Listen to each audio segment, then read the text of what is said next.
இந்த ஆட்சியை நான் ஒரே வார்த்தையில சொல்லணும்னா மானங்கெட்ட ஆட்சி. அப்பா உங்க ஆட்சி ரொம்ப தப்பா போகுது. அவரு முதலமைச்சர் தகுதியற்றவர்.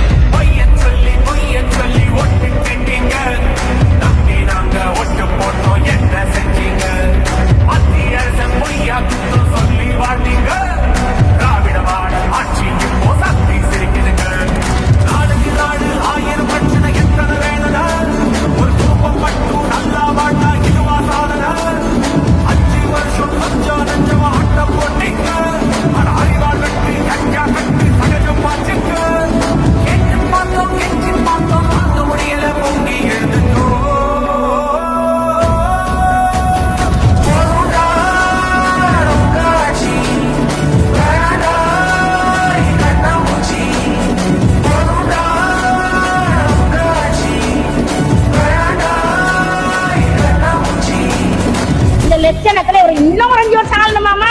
தமிழ்நாடவே எழுதுறாங்க, பில்டிங் ஃபுல்லா எழுதுறாங்க. Karunanidhi hall, Karunanidhi cinema theatre, Karunanidhi platform, Karunanidhi கப்புக்கு. இவங்க ஆட்சி ஆடிக்கிட்டு ஸ்டாலின் தான் வந்தாரு, மிஷில் அடிக்க விட்டாருன்னு விட்டு வச்சுக்கிறாங்க.